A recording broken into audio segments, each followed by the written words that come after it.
प्राचीन श्री अग्रवाल दिगंबर जैन पंचायत रजिस्टर धर्मपुरा। प्रधान श्री चक्रेश जैन, महामंत्री श्री विजेंद्र जैन, कोषाध्यक्ष श्री शेखर जैन, सचिव श्री नीरज जैन, मंदिर मैनेजर श्री पुनीत जैन।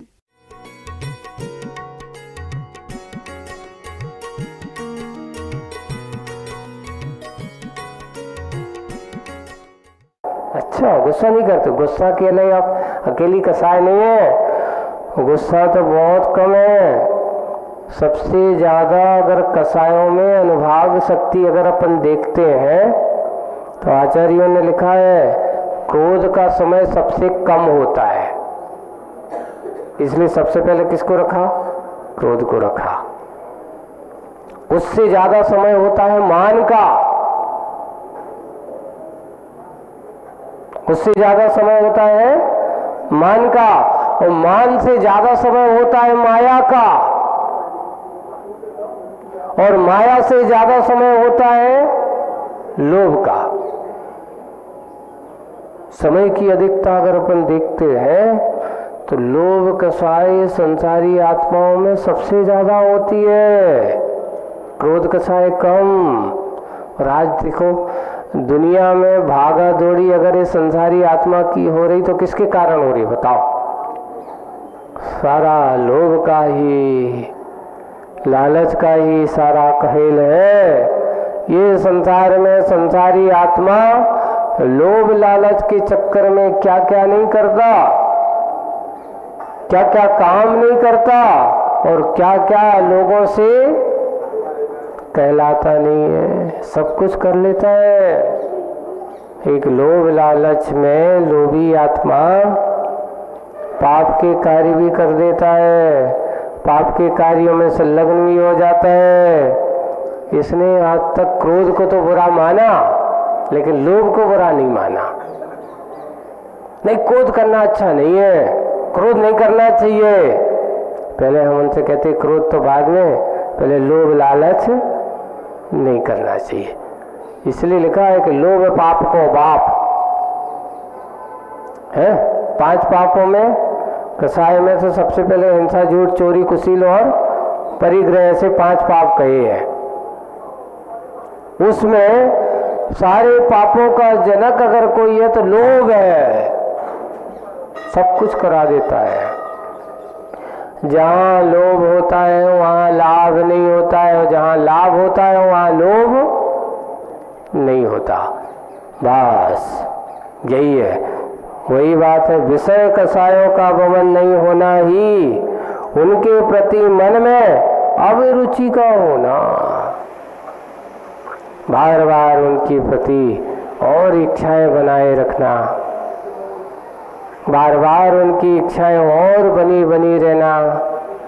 कसाय करना जिस दिन तुम्हारे लिए बुरा लगने लगे समझ लेना आपको अच्छाई की ओर दृष्टि आ गई है। एक और है, कसाय शब्द जो है सुनने में अच्छा नहीं लगता। कसाय शब्द सुनने में अच्छा नहीं लगता। जैसे लोगों ने पूछा जाता, अपन कहते हैं आंवला का स्वाद कैसा होता है? बोले कि कसायला। अगर आपको सीधा आंवला दे दिया जाए कि खाओ तो आदमी खा तो लेता है, लेकिन अगर सीधा चबाओ तो आपको उसका स्वाद अच्छा नहीं लगता। सीधा आंवला खाते समय आदमी अच्छा खट्टा तो लग रहा है पर स्वाद थोड़ा सा कसायला कसायला जैसा, कड़वा खट्टा जैसा जैसा स्वाद आ रहा है, कसायलापन उसमें बन रहा है, उसमें ऐसा दिखाई दे रहा है। अब कसायलेपन को दूर, लेकिन वह कसायलापन फिर भी खाता चला जा रहा है। बुरा तो लग रहा है, बुरा लगने के बाद भी कसायले रस में लीन है। अरे बहुत अच्छा है, बहुत अच्छा है। ऐसी कसाय रस भी जिस समय करता है उसका मुंह बिगड़ जाता है। जैसे आंवला खाते समय आदमी का मुंह देखना आंवला खाते समय आदमी का मुंह, एक रसगुल्ला खाते समय आदमी का मुंह देखना और एक कसा आंवला खाते समय मुंह देखना, दोनों में बहुत अंतर होगा। वैसे ही कसाय करते समय आदमी का मुंह देखो, उस समय उसके मुंह में, उसके चेहरे पर भाव भंगियाएं बिल्कुल अलग दिखाई देंगी। एक शांत रस में भाव भंगिया का परिणाम अलग होता है और एक कसाय की परिणति में भाव भंगियों का परिणाम अलग होता है। इसलिए विषयों से क्या लेना? पंचेंद्रिय के विषय, विषयों से अर्थात पंचेंद्रियों के विषय, कसाय अर्थात 4 कसायों के परिणाम, इनका अगर तुमने वमन नहीं किया, अगर इनका वमन हो गया, समझ लेना आपको अपने मन की रुचियां समझ में आ गई। वही है, आज तक हुआ ये कि तुमने कसायों में रुचि दिखाई, इसलिए उसका आज तक वमन नहीं हुआ। सने सने अब आगे बढ़ते हैं, सने सने अब धूम का उठना बंद हुआ। धीरे धीरे कोई धूम का उठना क्या हो गया? बंद हुआ। निर्धूम अग्नि का आलोक प्रकाश दिखाई दे रहा है। हवा के लोक में अवलोकित होने लगा। अब आग ही आग दिखाई दे रही है, लाल ही लाल, क्योंकि अब धुआं का उठना बंद होगा। हवा के लोक में, यानी उस लोक में और उस क्षेत्र में अवलोकित होने लगा तप्त स्वर्ण की अरुणिम आभा भी, जैसे तपी हुई स्वर्णिम, जब सोना को तपाया जाता है तो बिल्कुल लाल हो जाता है।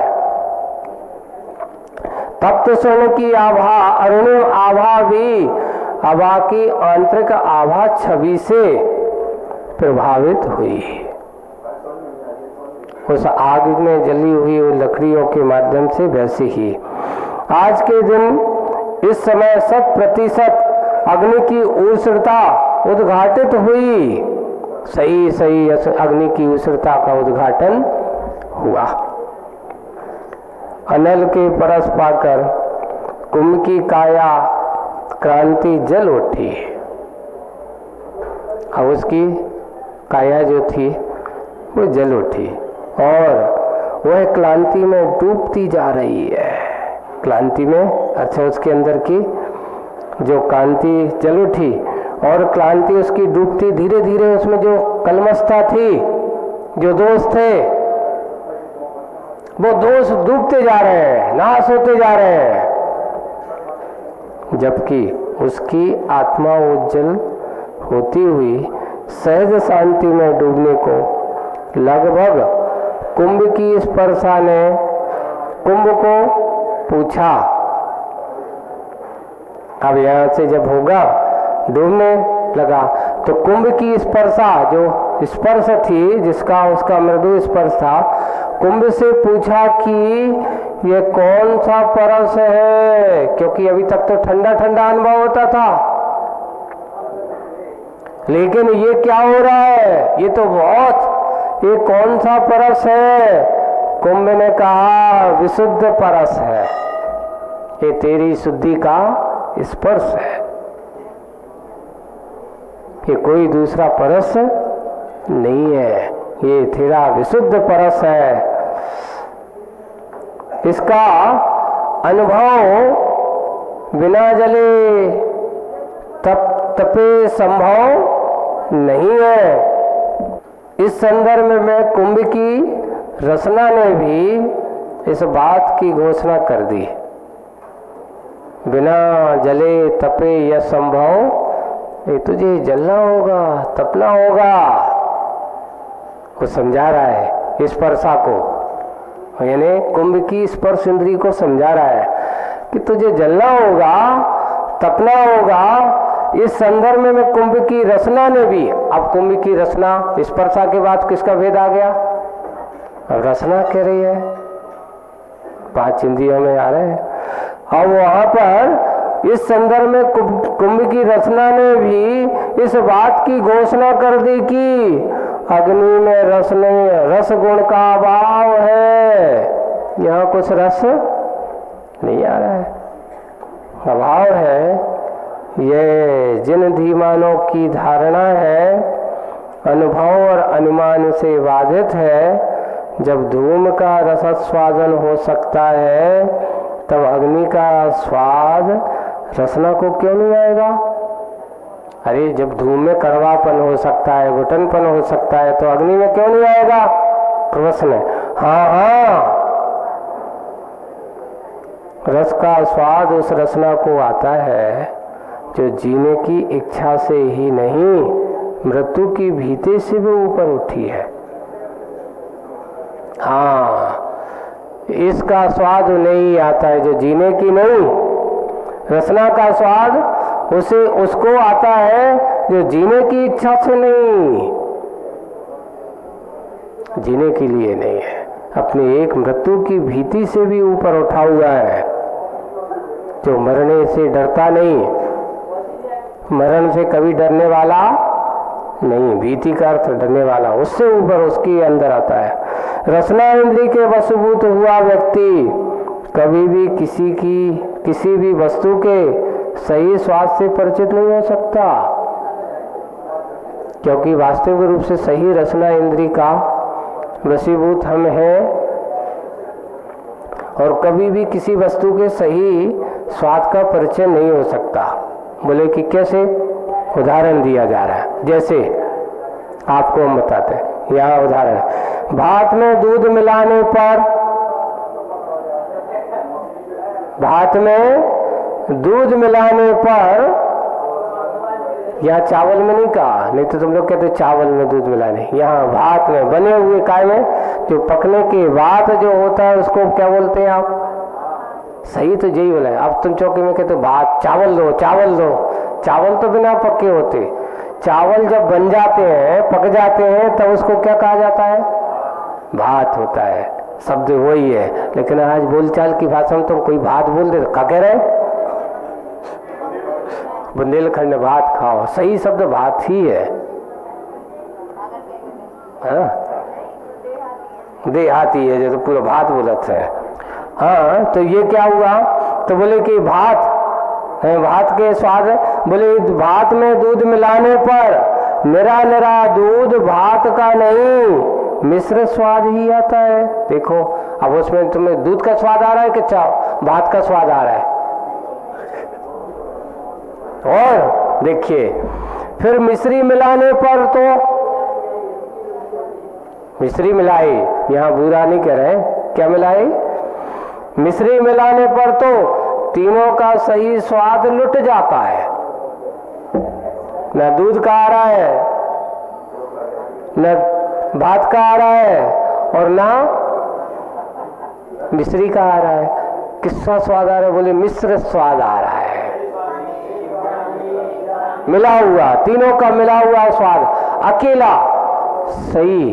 एक बार हम लोग, बहुत अच्छा प्रसंग चला था, रामटेक में आचार्य जी बोलते हैं, व्यक्ति को हर वस्तु का स्वाद लेना चाहिए। रामटेक के चतुर्मास की बात है। एक महाराज थे, वे पहले क्या करते थे? पहले रोटी रोटी खा लेंगे, फिर बाद में सब्जी लेंगे अकेली, है ना, फिर उसके बाद फिर दाल लेंगे। बोले कि अकेले अकेले का स्वाद लेना चाहिए, सब चीज का उसका ओरिजिनल स्वाद लेना चाहिए। फिर लौकी खाएंगे तो लौकी सब्जी लेंगे, फिर गिल की सब्जी लेंगे तो गिल की लेंगे। तो बोले कि ऐसा क्यों करते? हाँ बिल्कुल सही है, मुख माटी में भी लिखा है। और बात वही, ये प्रसंग है कि आज तक सही स्वाद से तुम परिचित नहीं हो। तुमसे पूछे बताओ, रोटी अकेले तुम खा रहे हो, आप पूछते हो तुम क्या खा रहे हो? बोले रोटी खा रहे हो। ये गलत बोल रहे हो, अकेले रोटी नहीं खा रहे हो आप, उसके साथ साथ क्या क्या मिला के खा रहे हो आप? सब कुछ है महाराज, सब कुछ है। वो तो ग्रास कहने को रोटी है, पर रोटी के साथ आप उसके साग भी मिला रहे हो, दाल भी मिला रहे हो, और भी चीजें मिला मिला करके आप खा रहे हो। अकेला तुम स्वाद लेते ही नहीं हो, न दाल का स्वाद ले रहे ढंग से, न साग का स्वाद ले रहे हो, न आप रोटी का स्वाद। मिला हुआ स्वाद पसंद सबको हो रहा है, वही है, आदत बन चुकी है। सही स्वाद, रसना इंद्रिय के वशभूत हुआ व्यक्ति कभी भी किसी वस्तु के सही स्वाद से परिचित नहीं होता, क्योंकि हमने रसना इंद्रिय के चटपटा हो, अच्छा हो, बढ़िया हो, ऐसा है। ना घी का स्वाद ले रहा है, ना अनाज के स्वाद ले रहा है, सब मिला हुआ स्वाद। मेरा मेरा दूध भात का नहीं, मिश्र स्वाद ही आता है। फिर मिश्री मिलाने पर तो तीनों का सही स्वाद लुट जाता है। धूम घुटन से मूर्छित हुए। हाँ, वो बात बता रहा था रामटेक की कि जब वो आया तो बोले कि हाँ बहुत सही है, नेचुरोपैथी तो यही है। वहां पर तो रामटेक की जब अजर्सी को कहा कि अजर्सी ऐसा है, बोले देखा जाए तो वो सही करता है, ऐसा ही करना चाहिए। ऐसे कैसे अकेले रोटी, सूखी रोटी खाएं, कैसे खाएं, अच्छे चबाओ। बोले कि इससे क्या होता है कि रोटी तुम्हारे लिए ऐसी हो जाना चाहिए, चबाते चबाते चबाते चबाते तुम्हारे लाला रस से जुल जाए और उसमें घुल जाए। अगर तुम उसको अच्छे से चबा के खाओगे, वह रोटी तुम्हारे लिए सबसे ज्यादा रसवान पैदा करे। नेचुरोपैथी भी में ही ऐसा करते हैं। मैंने देखा, अभी हम लोग महावीर जी गए थे तो वहाँ के नेचुरोपैथी के उपचार करने वाले थे, उनसे बात की तो उनसे कहा कि आप उपचार कैसे करते हो? महाराज, हम लोगों का उपचार करने का तरीका कुछ अलग है, हम एक बार में एक ही चीज खिलाते हैं। बोले कैसे? बोले कि उसको हम सबसे पहले लौकी की सब्जी खिलाएंगे, साग बना के खिलाते हैं, और उसमें भी आप एमच अच्छे उबाल देते हैं और उबाल के कहते हैं उसको कम से कम 100 से 200 ग्राम लौकी की सब्जी अकेले ही खाना है, उसके अलावा। तो आप उसको रोटी नहीं देते? रोटी देते हैं, एक बार में एक चीज ही देंगे। फिर नमक तो देना ही नहीं है, उसमें अपने आप होता है सब चीज में। जो चीज जैसी है वैसी ही देता हूं मैं, ओरिजिनल, कोई मिलाने का काम ही नहीं है। फिर तो लोग अच्छे नहीं खाते तो नहीं है मन से, क्योंकि आदत काय की है, मिलावट की है।